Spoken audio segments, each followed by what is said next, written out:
So up until last night, I didn't actually have a plan. It's not very loud, Caroline. You might have to speak up. What? Yeah. You might have to speak up. It's not very loud. So Yeah. up until last night, I didn't have a plan to actually read anything because I'd done the biography. But I was sorting through a suitcase of old letters because my mum kept everything, every birthday card, every letter that she'd ever received, I think. And much to my surprise, I came across this piece of writing in her own handwriting, and I couldn't believe it when I started reading it, because it was the only piece of writing in the suitcase aside from letters, and it was something that she'd obviously copied down from a book called The Little Prince by Antoine de Saint-Exupéry. And this is what it said, and it blew me away.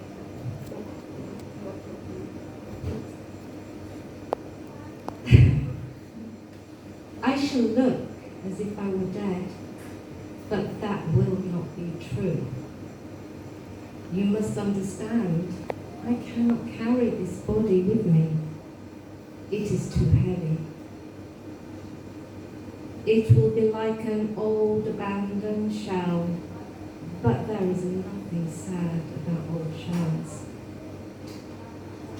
Look into the sky. In one of those stars, I shall be living. In one of them, I shall be laughing. And so it will be that one star is laughing when you look into the sky at night. You, only you, will have a star that can laugh. And when your sorrow is comforted, because time soothes all sorrows, you will be content that you have known me. You will always be my friend, and you will want to laugh with me. And sometimes you will open your window for that pleasure, and your friends will be astounded to hear you laughing at a star in the sky.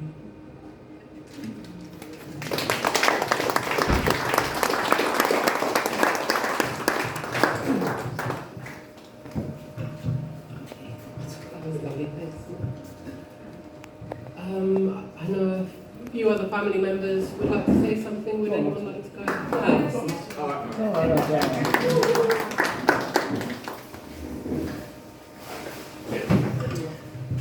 Okay, so I am Grandma's eldest grandson. I wrote a little poem. I don't know if it's going to come off well, but we'll try. So this is the final hurrah for our once Emerald. So this is the final hurrah for our once Emmerdale star grandma. I will always remember the smell of the Marlborough Towers stairwell. Childhood memories with her are quite faint. A timid, shy woman she ain't. Hilarious, outspoken and loud, sometimes mildly offensive, but proud. Against animal cruelty, she protested. She once had my father arrested. I'm sure he forgives you for that. He'll be the first to admit he wasn't. Anyway, as the final curtain closes for a life lived to the fullest and in showbiz, I ask us to remember the good times, her love for Dolly, Flynn, fags and cheap wine, campaigning for human rights, hate for Donald Trump and the far right. So from Jane, John, Caroline and Pippa, Barbie, Soul, Joss, myself and River, you may not have letters of fortune, but we thank you, Our Lady of Glamorgan. To Grandma.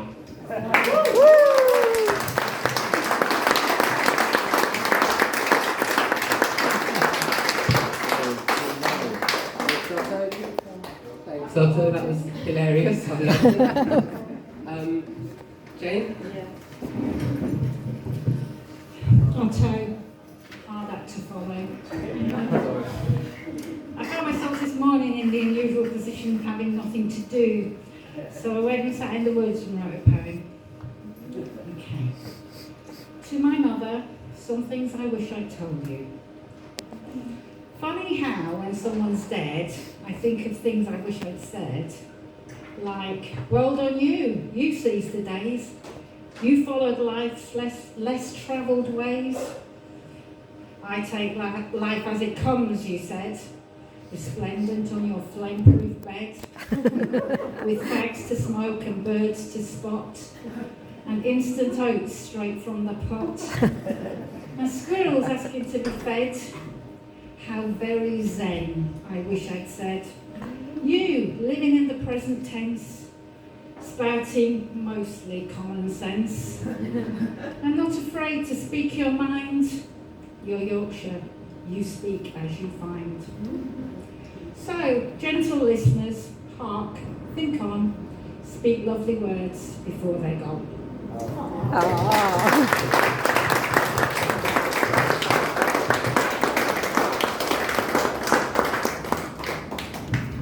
Thank you, Jane. That was lovely. Do we have any other volunteers? I don't want to single anyone out. I will Would say you something. like to Yeah. Okay. Thanks. Sorry, thank you.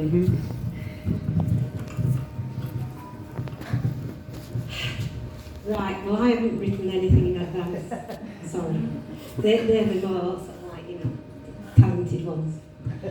However, I want to talk about the last conversation I had with my mum, just the day before she died. And she was laid on her bed, and my brother John had suggested that if we wanted to, we could all leave the room and allow each of us some time alone with her to say things that we wanted to say that we'd never said before. So it got to my turn, and I went in there. Now, anybody who knows me will know that I'm not a demonstrative person. I'm ashamed to say I don't ever recall telling my mum I loved her. I didn't hug her, and much as she meant the world to me, I just couldn't show it. So there I was, sat at her bedside. She was, I thought, unconscious. She was pumped up full of oil. And I just said to her, right Mum, I'm going to tell you something. And you haven't to repeat this to anybody. This is between me and you. Nobody else must ever be told this. It's just from me to you. And at that point, my barely conscious mum inclined her head slightly towards me and mumbled, "You're pregnant."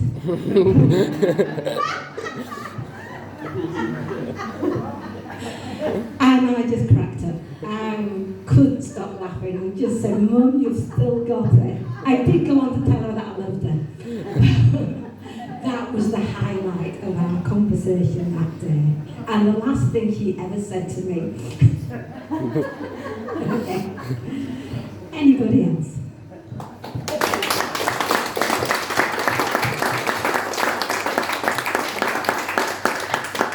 Fran, I know you wanted to say something.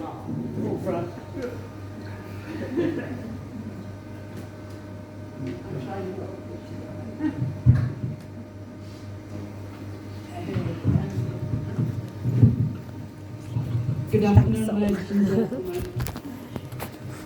I've had the real fond memories of Jenny, watching videos that people had posted.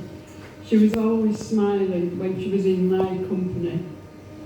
When I think about the advice that Jenny would have given me if I was struggling in my life, I think of the brilliant speech that the wonderful actor Robin Williams from the film Jack. I'm sure these would be her words too.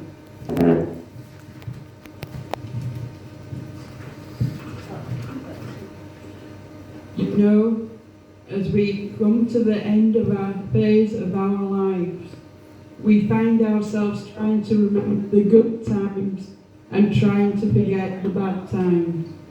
And we find ourselves thinking about the future. We start to worry, thinking, what am I going to do? Where am I going to be in 10 years? But I say to you, hey, look at me. Please, don't worry so much. Because in the end, none of us have very long on this earth. Life is fleeting.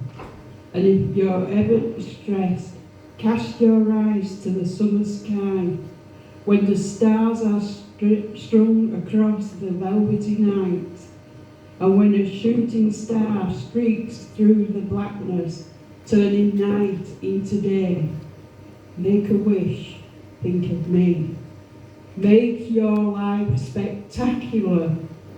I know I did. Thank you.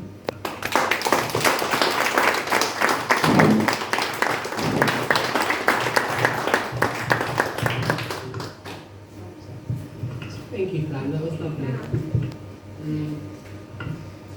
Would anybody else like to say anything? A few words about Grandma? If not, that's okay too. We can. Brilliant.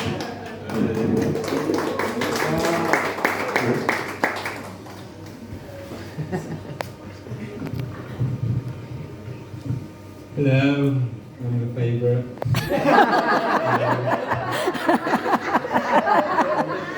I did not prepare. I tried. I wrote down some stories. They were very outrageous. But it just didn't capture it. It didn't capture who she was or what she meant. And I cannot put into words what she meant to me or what she gave to me. And she will always be a part of me. And that's it. That's all I can say. That's the most I can say.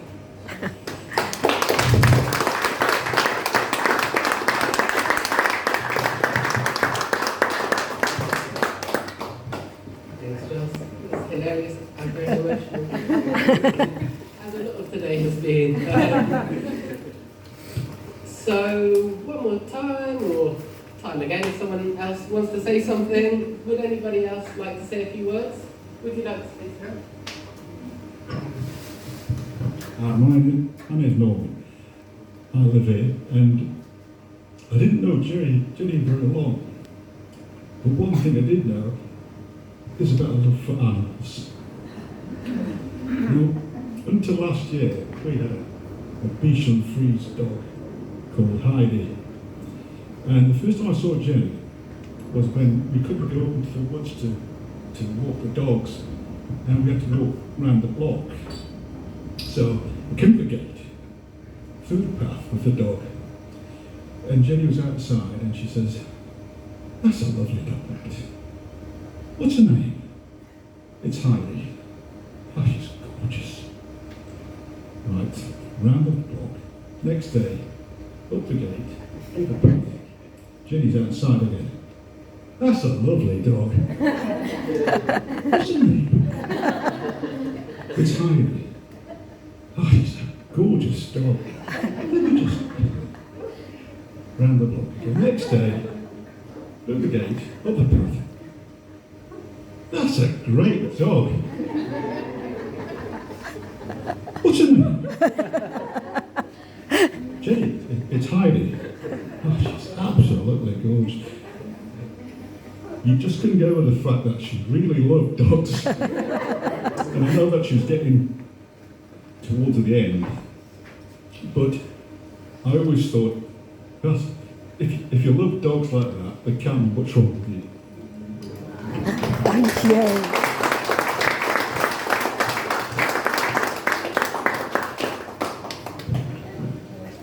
Thank you for that lovely, funny Groundhog Day-like story. Would anybody else like to say a few words? Lovely.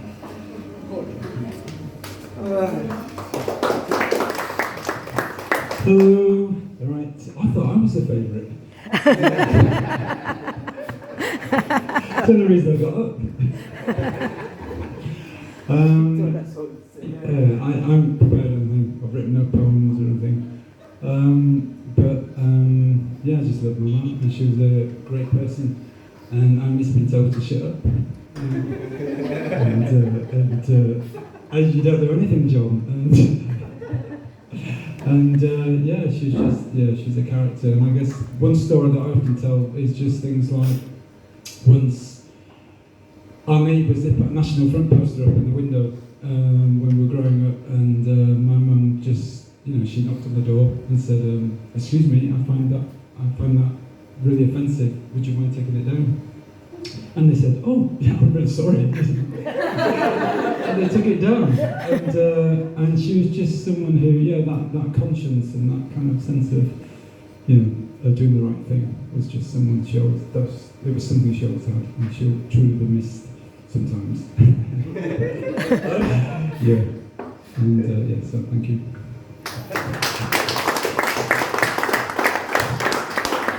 Thank you, John.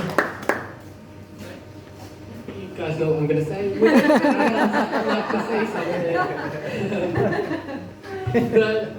Don't take that as like a discouragement. We're happy to hear these stories. It's just because you keep pushing, I think. So I haven't seen Jennie a lot in the last decade, to be honest, but I just think her family are such a legacy, because all of the members of this family are so fascinating. And even though I'm not with River's daughter Joan, I still feel a part of that and want to be a part of that. And I just think only like a fascinating woman can have a family that's so fascinating and fabulous. So you're her legacy, all of you, and I'm really grateful for knowing you all, so thank you. Oh, don't hand it to me. Thank you, Lisa. I feel really grateful for knowing you, and I'm sure everyone feels the same. Yes. You feel like part of the family. You are part of the family. Would anybody else like to say something? Yeah, go on, Solomon. I feel somewhat of an obligation now. Also one of the ill-prepared. Just to say that, my gratitude and love for my grandma, and that I'll certainly miss chatting to her on the phone and being repeatedly asked if I have a girlfriend. Have you got a girlfriend? I would always say, yeah, you met her, grandma, or no, not at the moment, but then being told, well, you're handsome Bobby and you'll get a chicken soup. Thank you for that. And sitting on our sofa in a slightly too warm, smoky room, kind of dozing off with the TV in the background, a story that I'd heard several times before, but still enjoyed it as much as the first time. And and also being able to share her stories and memories also with people who have, let's say, more classic normal grandmas, and then being able to tell the slightly debaucherous sides of my grandma, and I will continue telling these stories. I think that's it. Thank you.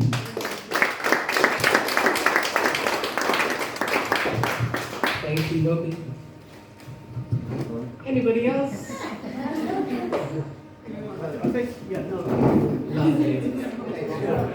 I can't help it, and I'm a bit guilty. I feel very guilty because I didn't visit Jennie in the last 5 years, so since she's been at Lady Idle Lodge, for one reason or another, I made excuses not to come up. But I have very fond memories of visiting her in Leeds, central Leeds, where she lived, and she loved that flat, and I do remember, I have fond memories of seeing her there. But I think what I've heard from my wife Jane recently is how much she loved Lady Ida Lodge. She loved the carers, and the carers loved her. And I do actually work with older people, and I know how important that that is, you know, to find a place like Lady Ida Lodge, and so maybe a very very big thank you for this final home that she found and loved, and the carers and the workers within it. I think that's very important to mention there. Thank you.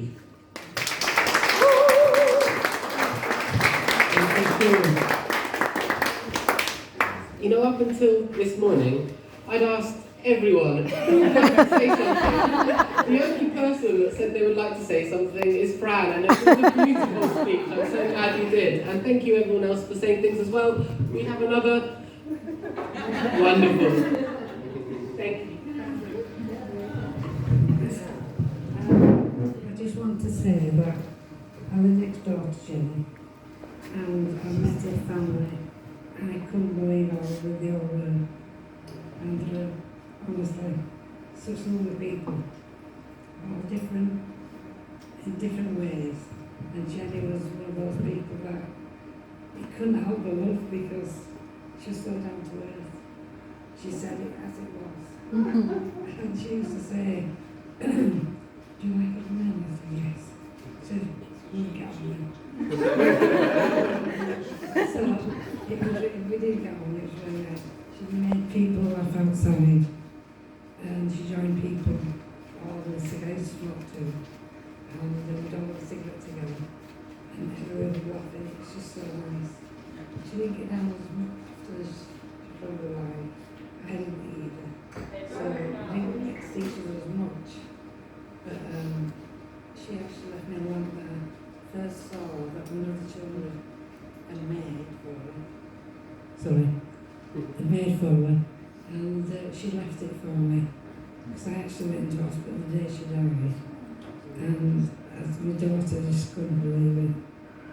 So I was really upset that I didn't get a chance to talk to the family or anybody.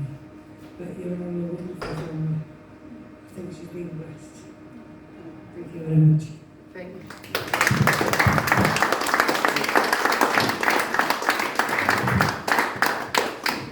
One more thing. I didn't get to say actually any words apart from that strange poem I made. So I have a very kind of vague memory of Jenny from when I was young. My memory's not so good, but in the recent years we really kind of connected, and I'm happy for that. But I just want to say I was not able to be around as much as some of the others, and Joss Solomon, I think you've been really great, Bobby as well, Jane, Pippa, Caroline and John. I think it was so nice that you were all here at the end, and thanks for being there for her, and I will miss her, and hopefully she's in a better place. The last few months were obviously hard, and I think it was so nice that she got to spend a year or so in this lovely place. So thanks to everyone here as well for that, and giving her a nice end to her life.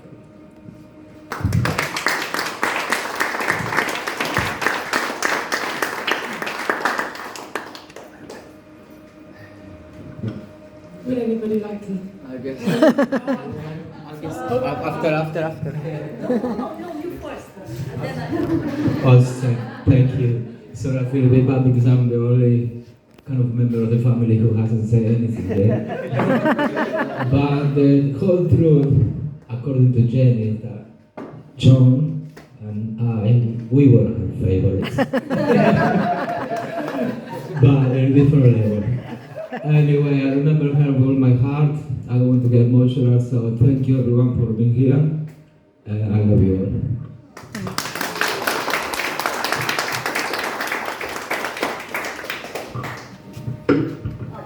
For those who don't know me, my name is Daniela. I am a carer from Lady Ida Lodge. So it was really great to see Jenny's story, because that's a side of her that I didn't know. And that explains a lot of why she was that way. So for the family, I can tell you a Jenny that maybe you don't know. So working here, people usually ask me, how can you be a carer?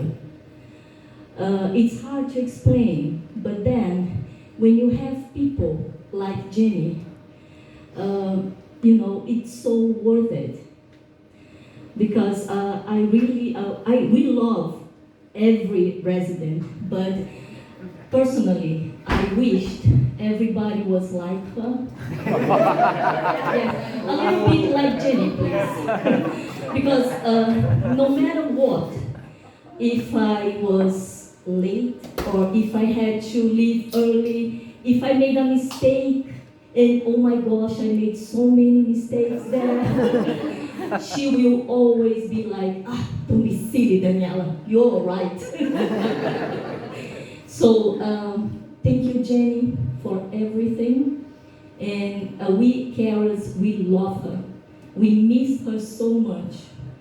Yes, after leaving flat 15, we always turn left and we are like, oh. Jenny is alive in here. Thank you. And I know who was her favorite. But I'm not telling.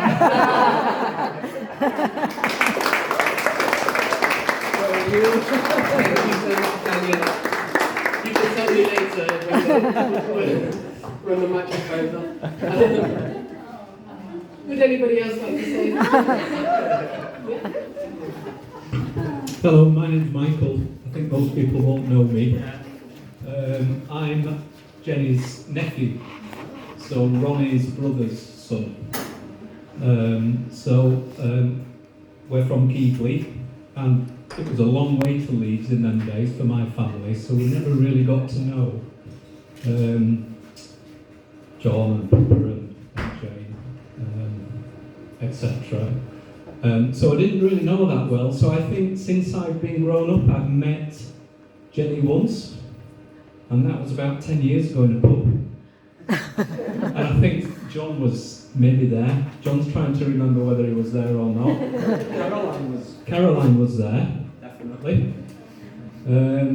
So I have regrets that I don't really know the family that well, and it's a shame. They were always an alternative family to me. Yeah, they weren't like us Keighley folk. They were definitely to that side, but and my memory of Jenny, when I was a kid, I don't know how old I was, and I don't know whether I'm confusing timing, but I was at home in my bedroom and my mum said to me, I must have been about 12 or something like that, my mum said, come in and see your Auntie Marjorie. So I went into the room and there was this lady sat on the floor, rather elegantly dressed, beautiful hair, and suddenly she turned to me and she grabbed hold of her hair, she pulled the wig off, completely bald she was, and said, I'm your new Auntie Jenny! Which was a bit of a shock. So that's my lasting memory of her, but a lovely lady, and I wish I could get to know you more. So it's nice to see you all again. Thank you so much. I had no idea we were related, but I look forward to catching up with you after and hopefully meeting more of the normal side of the family. I didn't know she wore a wig. Thank you for your lovely words. Would anybody else like to say anything? No? Look at this, look, all this food to be eaten. Look at that. The ladies over there have another mention. So, thank you for the bistro at Radio Lodge for doing a wonderful job today. And how many bottles of Prosecco have we got left? That's the most important answer. Yes, thank you.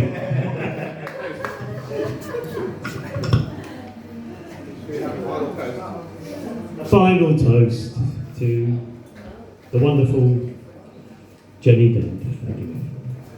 To Jenny.